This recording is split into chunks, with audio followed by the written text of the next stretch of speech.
그래서 그가 주님 누구십니까 하고 물으니 나는 네가 핍박하는 예수다. 일어나서 성 안으로 들어가거라. 네가 해야 할 일을 일러줄 사람이 있을 것이다 하는 음성이 들려왔다. 그와 동행하는 사람들은 소리는 들었으나 아무도 보이지는 않으므로 말을 못하고 멍하게 서 있었다. 사울은 땅에서 일어나서 눈을 떴으나 아무것도 볼 수가 없었다. 그래서 사람들이 그의 손을 끌고 다마스쿠스로 데리고 갔다. 그는 사흘 동안 앞을 보지 못하는 상태에서 먹지도 않고 마시지도 않았다. 아멘. 여러분, 우리는 그냥 바로 들어갈게요. 우리는 지난주부터 회심이라는 주제를 가지고 6주간 메시지를 나누겠다라고 말씀을 드렸던 것 같아요. 특별히 성경에서 가장 유명하고 가장 구체적으로 기록된 바울이라고 불리는 사람, 옛 이름, 히브리식 이름은 이제 사울이라고 불리는 그 사람의 회심 과정을 6주간 좀 쪼개가지고 좀 확인해 보려고 합니다. 지난주의 키워드는 찾아오심이란 키워드였습니다. 한 문장으로 요약해 볼까요? 한 문장짜리를 40분을 떨어뜨렸던 건데 뭡니까? 사울이 먼저 예수를 찾아간 게 아니라 예수께서 먼저 사울을 찾아오셨고 심지어 그날만 찾아오신 게 아니라 이미 그의 삶 가운데 먼저 찾아오셨기 때문에 그 삶에서 회의가 일어나기 시작했다라고 말씀을 드렸던 것 같아요. 그리고요, 앞으로 나머지 오늘 포함해서 5주간 나누는 회심이란 주제에 있어서 우리가 기억해야 될 딱 한 문장, 전제는 이것입니다. 회심에 있어서 우리의 자리는 없습니다. 우리의 역할은 없습니다. 처음부터 끝까지 그가 주관하시고 주도하시는 것이다. 이걸 전제로 6주간 키워드를 다뤘으면 좋겠는데요. 오늘 다룰 두 번째 키워드는 바로 회개라는 단어입니다. 많이 들어보셨죠? 회개라는 단어. 세 가지를 나누려고 하는데요. 첫 번째로는 참된 변화를 일으키는 진짜 참된 회개라는 건 무엇인지 나누고 싶고요. 두 번째로는 그런 참된 회개가 이루어질 때 어떤 과정을 겪게 되는지에 대해서요. 마지막으로는 그 회개의 결론에 이르를 때 어떤 결론이 우리에게 도출되는지에 대해서요. 첫 번째로 여러분, 참된 회개란 무엇입니까? 회개면 회개지 뭐 참된 회개가 따로 있나요? 참된 회개가 따로 있습니다. 그런데 이 참된 회개의 정의에 대해서 나누기 위해서는요, 회개가 어떻게 시작하는지에서부터 우리가 좀 출발해야 될 필요가 있어 보여요. 결론부터 말씀드리면요, 회개는 삶의 회의를 느끼면서 출발하는데 그 삶의 회의를 넘어서 내가 진짜 문제가 있구나, 나에게 진짜 문제가 있구나라는 것을 자각할 때 회개가 비로소 시작되는 거거든요. 그런데 여러분, 전제를 분명히 말씀드렸죠. 회심에 있어서 A부터 Z까지 누구의 역할이라고요? 하나님의 역할이라고. 그렇다면 우리가 나에게 진짜 문제가 있구나, 그냥 좀 뭔가 이상한 이 정도가 아니라 나는 진짜 문제구나라고 자각하는 것조차도 하나님께서 하신다라는 것이죠. 여러 가지 방식이 있는데요, 신앙이 있건 없건 상관없이 보편적으로 하나님께서 사용하시는 세 가지 방식에 대해서 알려드릴게요. 첫 번째는 법입니다. 법. 예를 들어 볼게요. 제가 이번 주에 한 성도를 신방했거든요. 근데 맛있는 거 먹이고 싶어가지고 어디 좀 대형 쇼핑몰 같은 데 갔어요. 지하 주차장을 들어갔죠. 제 차를 몰고. 근데 자리가 없어요. 빽빽해요. 한층 더 내려갔죠. 자리가 없는 것 같아요. 근데 한 자리가 딱 눈에 띄었는데 너무 좋은 자리야. 엘리베이터 근처에 있어요. 장애인 표시는 없어요. 오, 역시 나는 하나님께 사랑받는 자구나 하면서 말도 안 되는 쌉소리를 하면서 가서 이제 앞으로 했다가 이제 후진 주차로 딱 들어가고 있는데 반절쯤 들어갔는데 사이드 미러로 뭐가 보이는 거예요. 뭐냐면 그 바닥에 가족 그림이 그려져 있더라고요. 그 순간 옆에 타 있는 친구를 바라보면 속으로는 이런 생각을 했죠. 우리 다 주 안에서 한 형제 자매고 가족이니까. 그리고 겉으로는 그 친구한테 얘기했죠. 나 정죄하지 않을 거지? 나 정죄하지 않을 거지? 여러분, 저는 왜 그렇게 얘기했을까요? 잘못인 걸 알거든요. 왜 잘못인 걸 압니까? 그 바닥에 그림이 그려져 있었거든요. 그건 법이거든요. 물론 법까지는 아니지만 규정인 거죠. 배려를 하기 위해서. 맞아요, 여러분. 이런 게 법입니다. 법이 있기 때문에 선악이 분별이 되고요. 그래서 죄가 규정되고 죄인이라는 게 규정된다라는 것이죠. 그리고 여러분, 동서고금을 막론하고 모든 사회는 법이 있었습니다. 다만 모든 사회의 법이 동일하진 않죠. 구체적으로 들어가면 많이 달라요. 하지만 어떤 사회나 보편적 인권이나 그 사회를 지탱하기 위한 기저에 있는 것들을 담은 법들은 기본적으로 다 깔려 있단 말이에요. 그리고 하나님은 그 법을 들어서 우리의 마음을 건드려서 죄가 무엇인지, 네가 죄인이다라는 사실에 대해서 깨닫게 하십니다. 하지만 여러분, 우리는 의문이 될 수 있습니다. 그런데 법이라는 것은 가변적이지 않습니까? 시대가 흐를수록 법은 계속 바뀌던데요. 그럼 선의 악이 계속 바뀌는 거죠. 그리고 목사님, 과거에 진짜 옛날로 돌아가면 법이라는 게 존재하지 않았던 시절도 있지 않습니까? 여기에 대해서 답변을 해드릴게요. 두 번째 방법이 있어요. 하나님께서 쓰시는 방법. 뭐냐면 법은 없어도 그 당대에 그 시대의 의인을 우리 주변에 두시는 거예요. 예를 들면 이런 거죠. 여러분 션 씨 아시죠? 션. 그 맨날 러닝하고 맨날 기부하고 맨날 가족 사랑하는 그 말도 안 되는 인간이 한 명 계시잖아요. 저는 가끔 그분을 보면 경외롭기도 하지만 가끔 이런 나쁜 생각을 한 번씩 합니다. 왜 저 인간이 살아있어가지고 나도 가만히 보면 꽤 괜찮은 남편이고 꽤 괜찮은 부모인 것 같고 꽤 괜찮은 사람인 것 같은데 저 사람만 보면 굉장히 쫄리는 것이죠. 그래서 진짜 안 좋은 생각인데 주님 저 사람 신실한 크리스천인 걸로 제가 알고 있는데 빨리 데려가시는 게 좋지 않을까요? 말도 안 되는 얘기죠. 그리고 그럴 리가 없어요. 하나님은 그에게 복을 주실 거예요. 아무튼 왜 저 인간이 있어가지고 나로 하여금 이게 힘들게 만드냐 이거죠. 죄책감을 느끼게. 근데 여러분 이런 방식을 쓰십니다. 바로 노아의 사건이 그와 같아요. 창세기 6장 11절에 이런 구절이 있죠. 여기 나오겠지만 하나님이 보시니 세상이 썩었고 무법천지가 되어 있었다라고 되어 있어요. 이 일이 왜 발생했습니까? 하나님의 창조물이었던 인간이 하나님을 배반하고 타락한 이후에 하나님의 법이 더 이상 존재하지 않아요. 자기 마음대로 살아요. 그리고 그때는 너무 오래전이었기 때문에 법이란 것도 존재하지 않아요. 그러니까 사람이 어떻게 살아갑니까? 자기 소견에 옳은 대로 자기를 법 삼아가지고 살아가는 것이죠. 결과는 어떻습니까? 죄라는 건 없습니다. 왜? 다 자기 마음대로 살면 되는 거야. 법은 없으니까. 하나님도 안 계시니까. 그런데 성경이 이렇게 얘기하죠. 창세기 6장 9절에 뭐라고 얘기합니까? 이렇게 얘기합니다. 노아는 그 당대에 의롭고 흠이 없는 사람이었다. 여러분 이 표현이 노아의 성품을 얘기하는 것일까요? 아니요. 그런 것도 있겠지만 하나님이 의미하신 것은 이것입니다. 하나님께서 없는 법이 없는 세상이라도 노아라는 인간 기준, 인간 법을 세상에 두셔서 사람들로 하여금 뭐가 잘못되고 뭐가 선인지에 대해서 도전받게끔 두셨다라는 것이죠. 그런데 여러분 그런 사람마저 없으면 어떻게 됩니까? 아니요. 마지막 방법이 있어요.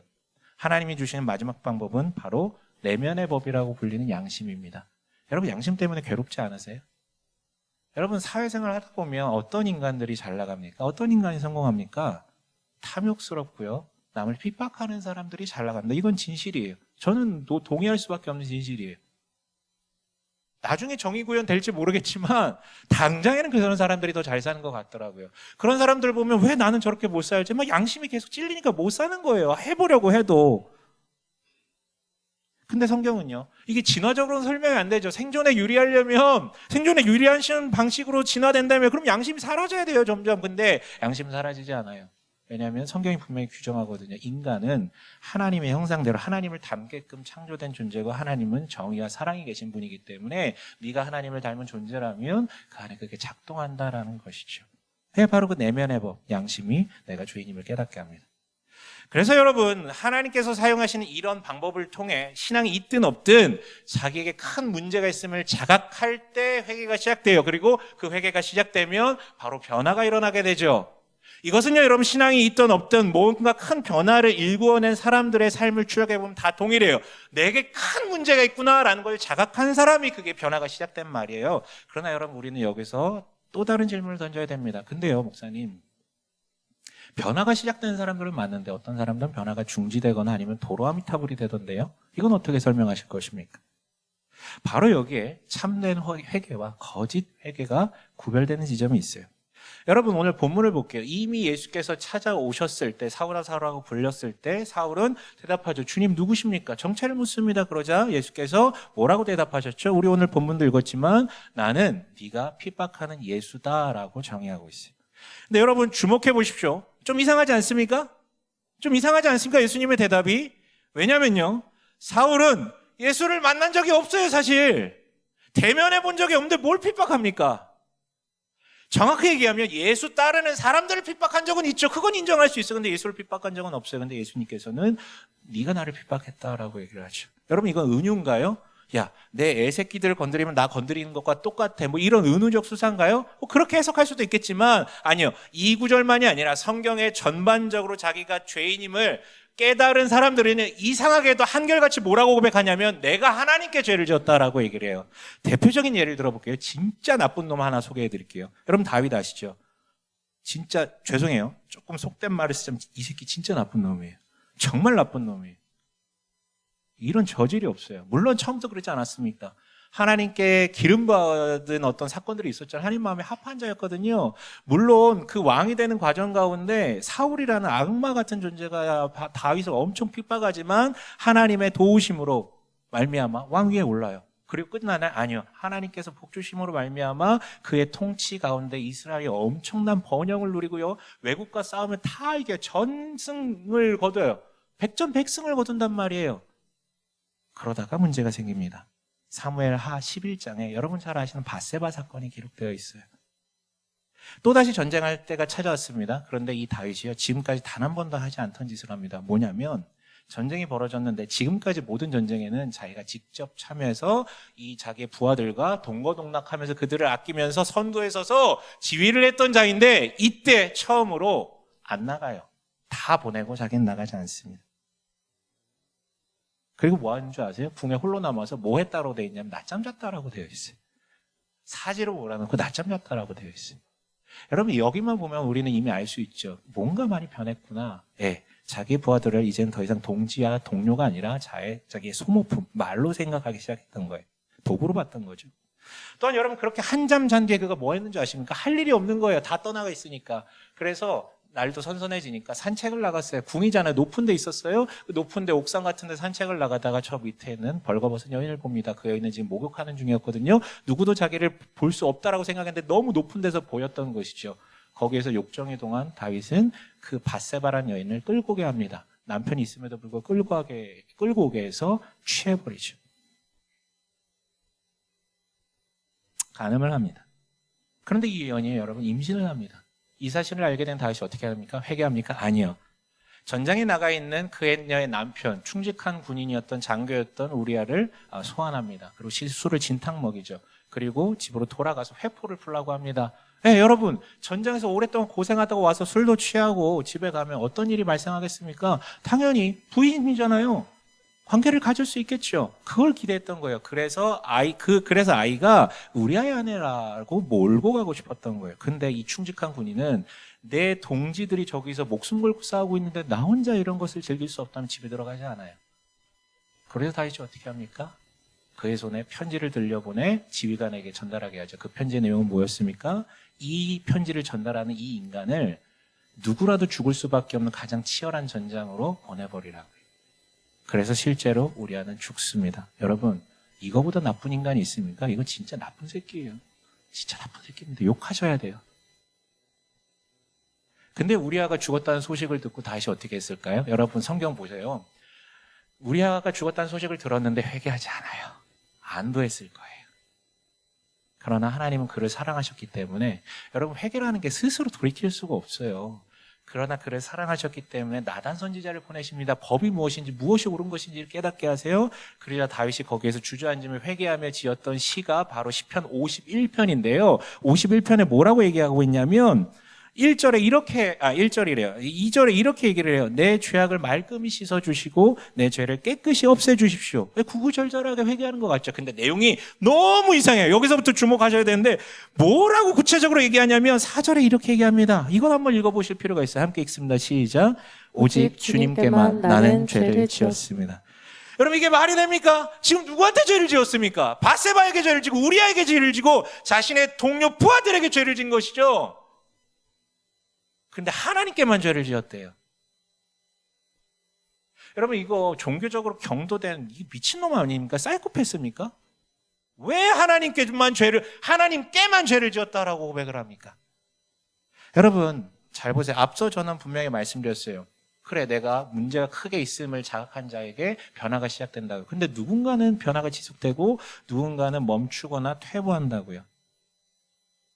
이유는요. 같은 회개이긴 한데 누군가는 거짓 회개, 즉 이렇게 표현할 거예요. 후회만 했을 뿐이고요. 누군가는 참된 회개를 했기 때문이다라고. 그 사람은 계속해서 변화된다라고 말씀을 드릴 수 있어요. 도대체 후회와 참된 회개가 뭐가 다릅니까? 다시 다윗의 예를 들어볼게요. 자, 나단이 책망했어요. 깨달았어요. 여인의 정조를 빼앗은 행위, 남편을 교살한 행위, 이거 다 인정했어요. 예. 처음에는 그러니까 나단이 얘기하기 전에는 자기가 죄졌다는 사실을 암묵적으로 그러니까 나쁜 짓 했다는 걸 좀 알 수 있었는데 인정을 안 했던 것이죠. 근데 인정을 했어요. 인정했죠. 이게 이제 후회의 첫 번째 단계예요. 근데요. 사람이 조금만 자아성찰을 깊게 하다 보면 두 번째 단계로 넘어가게 됩니다.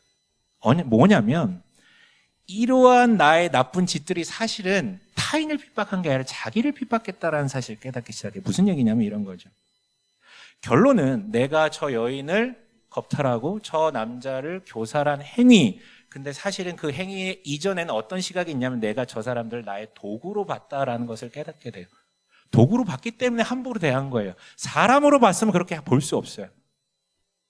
그리고 깨닫죠. 나는 그렇다면 저 둘만 도구로 본 게 아니라 모두를 도구로 보기 때문에 아직 저지르지 않은 죄만 있을 뿐 앞으로도 굉장히 많은 죄를 저지르겠구나. 근데 이미 자기가 죄인인 걸 깨닫는 순간 죄책감이 몰려들어와요. 근데 그 죄책감이 지속될 것도 알아요. 근데 앞으로도 이런 죄를 내가 계속 질 거다라는 사실을 깨달으니 너무나도 괴로운 것이죠. 더 나아가서 나는 이미 모두를 도구로 봤기 때문에 그 순간 뭐가 생기는 줄 아세요? 저 사람들과 관계할 수 없는 지경에 이르게 됩니다. 모든 조직들의 리더가 그 괴로움을 겪고 있어요. 관계를 맺지 못하고 도구로 활용합니다. 그리고 고립되죠. 고립되죠. 여러분, 이거 자기 자신을 핍박한 거예요. 하지만 여러분, 여기까지만 가도 참 대단한데요. 그래도 여기까지밖에 안 간다면 다시 돌아갈 수밖에 없어요. 그러나 참된 회개는 여기서 한 단계 더 올라갑니다. 결론부터 나가면 참된 회개의 결론은 이렇게 규정되는 것이죠. 내가 저 사람만 핍박한 게 아니라 나만 핍박한 게 아니라 사실은 이 모든 것의 근원은 하나님을 핍박했기 때문이구나 라는 데까지 이르러요. 이게 어떤 논리냐면요, 이런 거예요. 그럼 만약에 하나님이 계시다라고 전제합시다. 하나님이 계시다면 하나님은 초월자시고 이 세상을 창조하신 분이시고 주인이셔야 돼요. 그렇다면 그 논리라면 저 밧세바도, 내가 건드린 저 밧세바도, 내가 교살한 저 우리아도 누가 지으신 것입니까? 하나님이 지으신 것이죠. 내가 다스리는 이 땅, 이 나라도 누가 주인이신 것입니까? 하나님이 주인이시죠. 심지어 누구도요? 나도 하나님이 주인이신 거예요. 그가 창조하셨으니까요. 그가 정말 계시다면 그가 모든 것의 주권자이죠. 이스라엘도. 그러나 권력에 도취된 이 다윗은요, 교만해져서 생각이 바뀐 것입니다. 저 여자도 내 거, 저 남자도 내 거, 저 군인들도 내 거, 이스라엘도 내 거, 나도 내 거.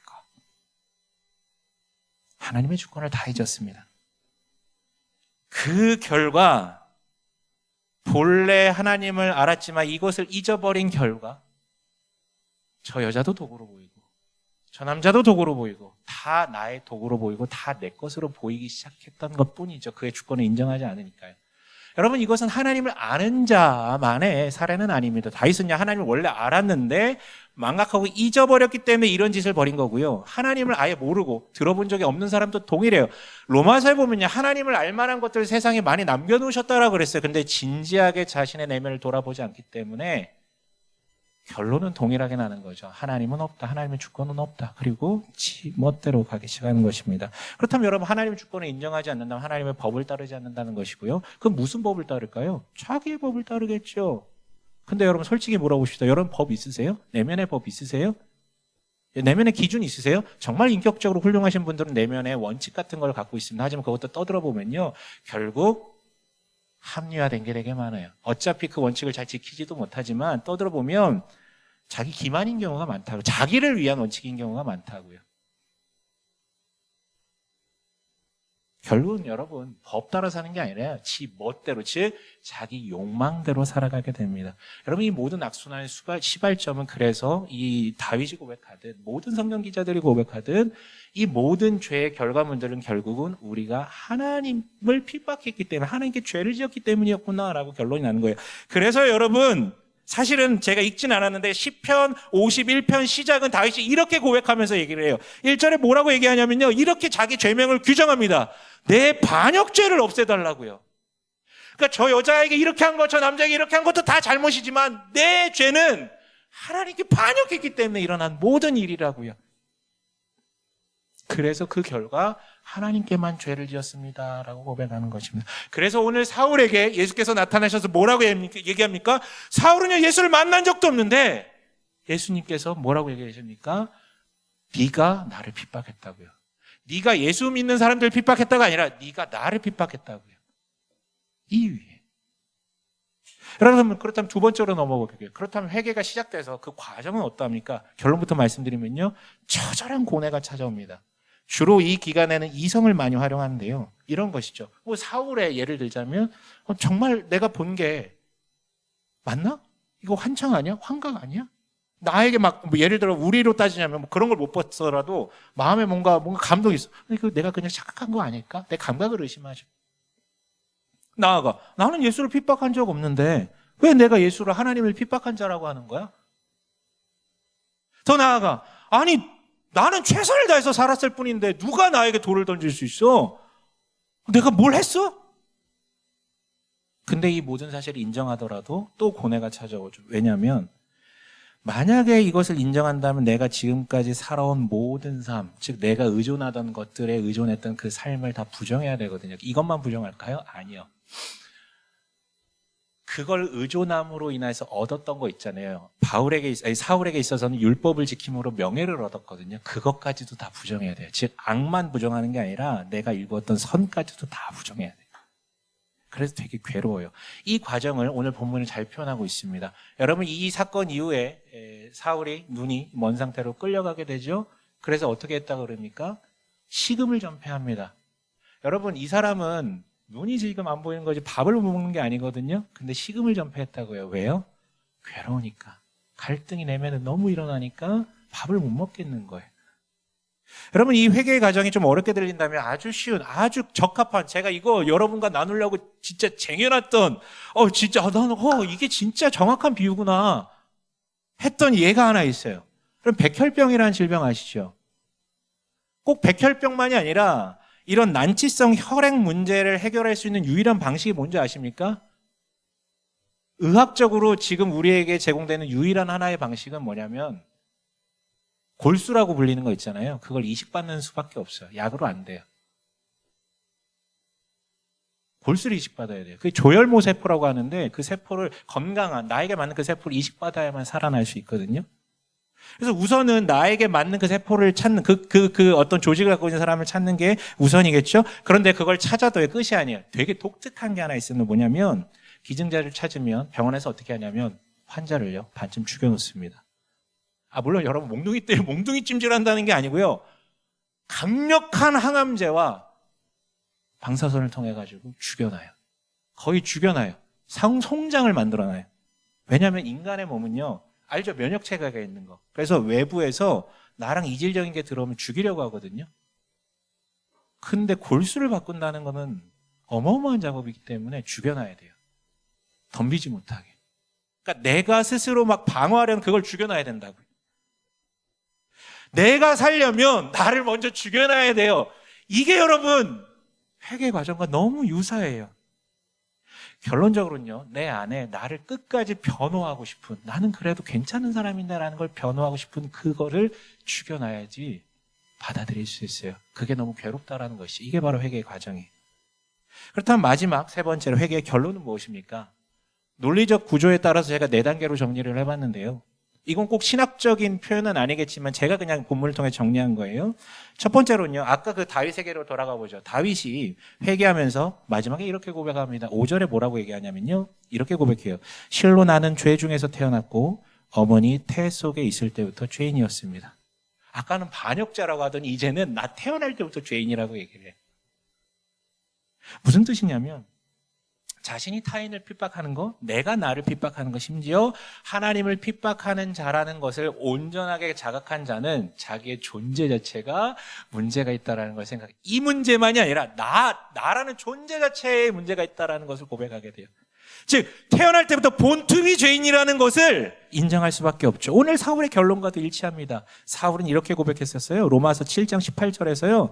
이렇게 얘기합니다. 내 속 곧 내 육신에 선한 것이 거하지 아니하는 줄을 아노니 원함은 내게 있는데 선을 행하는 것은 없다. 선을 행할 능력이 나에게 없다라고요. 마찬가지 아닌가요? 여러분 누구나 고뇌의 과정을 거치면 결론이 이렇게 나는 거예요. 내가 해서는 안 될 짓을 한 게 문제가 아니고 내가 가져서는 안 될 감정을 가진 게 문제가 아니라 그냥 나 자체가 문제였구나. 여기에서 화수분처럼 솟아나는 거였구나. 그렇다면 자연스럽게 두 번째 결론으로 이어져요. 그렇다면 만약 내가 그런 존재라면 나는 내 스스로의 노력을 통해 나를 바꿀 능력이 없구나. 왜냐하면 나는 율법이라는 선한 것을 쥐는 순간 그 선한 것이 실제로 난 그걸 들고 남을 핍박하고 자신을 때리고 하나님을 때릴 거니까. 그래서 자연스럽게 세 번째 결론을 이어지죠. 여러분 사울의 고백을 잘 들어보십시오. 로마서 7장 24절에 그는 이런 고백을 남깁니다. 함께 읽어봅니다. 시작. 오라 나는 곤고한 사람이로다. 이 사망의 몸에서 누가 나를 건져내랴. 나는 이 죽음에 이르는 병으로부터 결코 벗어날 수 없다. 누가 나를 이 사망의 몸에서 건져내줘야만 한다. 치료가 불가능하다. 누군가의 기증이 필요하다. 그리고 마지막 단계. 그런데 그 기증자는 예수여야 한다.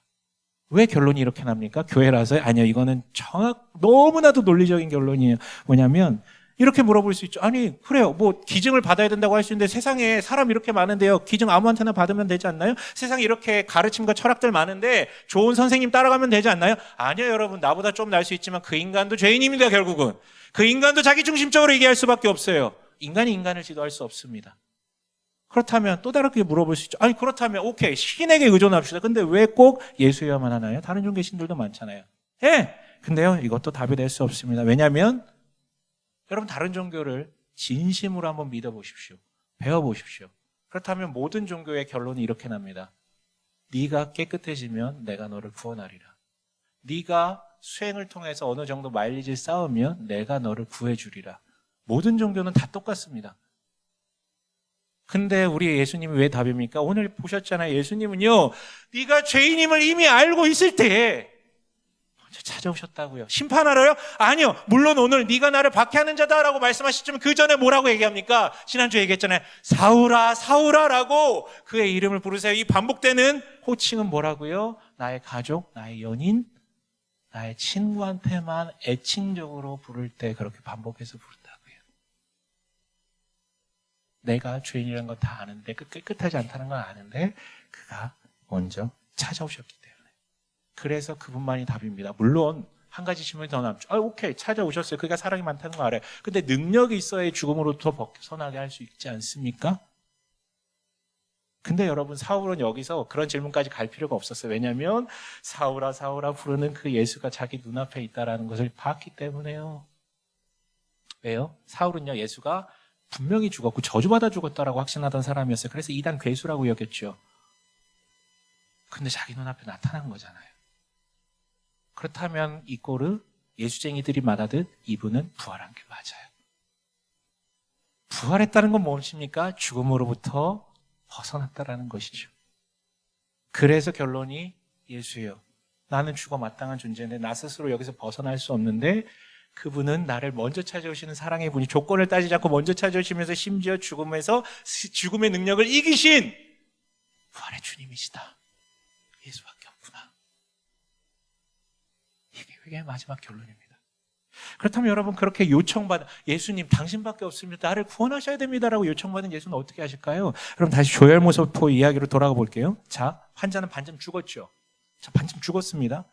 그리고 우리는 지금 결론이 났습니다. 이 나에게 가장 적합한 골수, 영적 골수는 딱 예수밖에 없음을. 그래서 그 기증자가 온 거죠. 살려달라고 요청하니까요. 그렇다면 이제 골수를 이식할 차례입니다. 그러면 어떤 일이 발생하는지 아십니까? 골수를 이식하고 나면요, 저도 처음 한 사실이었는데 되게 웃긴 게요, 그 사람의 피가 바뀌어요. 여러분 장난이 아니라 만약에 내가 A형이었고 기증자가 B형이었다고 하면, B형은 기증할 일이 없나요? O형이었다고 해. B형도 기증할 수 있죠. 제가 A형이고 기증자가 B형이에요. 나 환자 A형, 기증자 B형. B형의 기증자가 자기의 골수를 이식하는 순간 A형 환자는 어떻게 되는 줄 아십니까? 혈액형이 바뀌어요. 기증자의 혈액형으로요. 혈액형이 바뀐다라는 것은 핵심이 아니에요. 핵심은 뭡니까? 내 피가 아니라 그의 피로 말미암아 건강해진다라는 것이죠. 시간은 걸릴 거예요. 정착해야 되니까 이 기간이. 내 몸이 힘을 얻어야 되니까 시간은 걸릴 거예요. 근데 변화된다는 거예요. 그리고 과거로 돌아가지 않는다라는 것이죠. 이식을 해버렸기 때문에. 여러분 이게 거짓 회개인 후회와 참된 회개의 차이입니다. 후회도요, 변화를 일으켜요. 진짜 처절하게 후회하시는 분들은요, 변화를 일으켜요. 크게 변화를 일으킵니다. 하지만 많이들 다시 돌아갑니다. 왜냐하면 여전히 죄인이라는 정체성, 그 골수를 달고 내 피를 내가 스스로 한번 깨끗해져 보겠다 결심한 사람이니까요. 다시 돌아가요. 본질이 안 바뀌었기 때문에.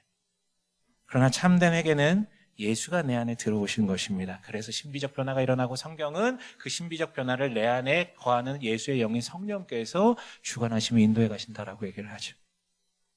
때문에 여러분, 후회는요, 뭐에 집중하는 줄 아세요? 내가 스스로 해결해야 되기 때문에 뭐에 집중하냐면 내가 얼마나 큰 죄를 지었는가에 집중을 합니다. 내가 무슨 죄를 지었는가에 집중합니다. 근데 참된에게는 뭐에 집중하냐면 누구에게 죄를 지었는가에 집중합니다. 하나님께 죄를 지었다. 그래서 예수를 요청하죠. 그런데 여러분, 이 모든 과정에서 잊어서는 안 되는 사실이 있습니다. 환자에게 피를 주려면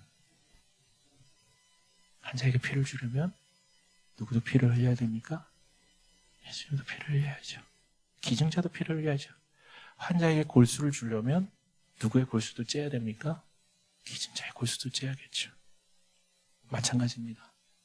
그가 우리에게 피를 주고 싶다면 자신의 피를 흘려야 되고요.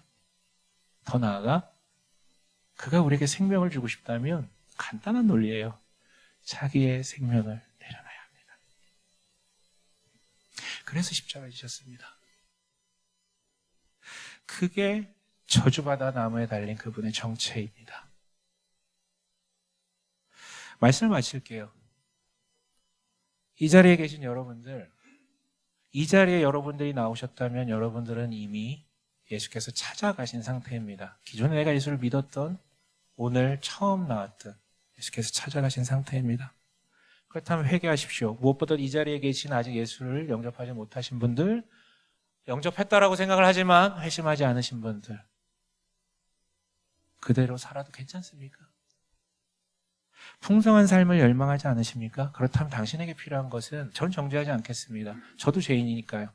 근데 당신에게 필요한 것은 후회가 아니라 회개입니다. 당신에게 필요한 것은 변화되기 위한 의지와 노력이 아니라 예수 그리스도이십니다. 회개하십시오. 회개하십시오. 또한 이 자리에 계신 이미 회심하신 분들, 회개하십시오. 만약에 여러분, 내가 회심했음에도 불구하고 변화가 멈춰있거나 퇴보하고 있다면 수많은 가능성이 있겠지만 대표적인 두 가지 가능성을 말씀드릴게요. 하나는 여러분들은 지금 남들이 모르는 자기만 아는 뭔가 잘못된 행동과 마음을 반복적으로 저지르고 있을 가능성이 큽니다. 여러분, 저는 그 짓이 뭔지는 모르겠어요. 정죄하지 않을 것입니다. 근데 이건 기억하십시오. 만약에 내가 우발적으로 실수한 것이 아니라 반복적으로 남에게 모르는 그것들을 반복하고 있다면 여러분, 그 자리에 하나님이 다스리심을 거부하고 하나님의 주권을 망치고 하나님을 핍박하는 중입니다. 문제는 그것입니다. 그 행위가 문제가 아니라 그 자리에 주권을 거부했다라는 게 문제입니다. 반역죄입니다. 회개하십시오. 또 한 가지 가능성은, 이건 너무 역설적인데요. 만약에 당신이 진짜 회심했다면 하나님은 분명하게 여러분에게 뭔가 선한 변화를 일구셨을 것입니다. 뭔가가 있어요. 근데 인간이 너무 참 그런 게요. 성품이 좋아지고 관계가 나아지고 상황이 좋아지고 혹은 뭐 물리적인 것들이 좋아지고, 인간이 얼마나 웃기냐면 하나님께서 그 변화를 주도하신 것인데 어느 순간 그 변화를 의존해버립니다. 그게 너무 좋아서. 하나님이 주신 것인데 하나님이 아니라 그것을 의존한다고요. 우상이 돼버리는 것이죠. 그래서 나는 하나님 없이도 어느새 살만하다라고 느끼기 시작합니다. 나는 일을 잘하고 있고, 처음엔 감사하겠죠. 하나님이 주신 것이니까. 나는 여전히 건강하고 건강이 좋아졌고, 나는 자녀를 낳았고, 나는 돈을 많이 벌고, 하나님 감사합니다. 근데 그 인간 기도하지 않습니다. 더 이상 의존하지 않기 때문에.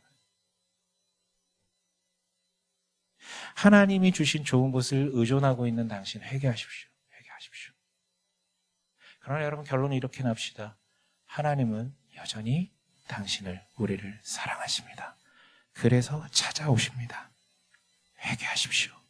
하나님의 자녀가 되는 축복을 얻으십시오. 그리고 변화되십시오. 그리고 풍성한 삶을 사는 여러분, 우리 되시길 주님의 이름으로 간절히 축원합니다. 아멘.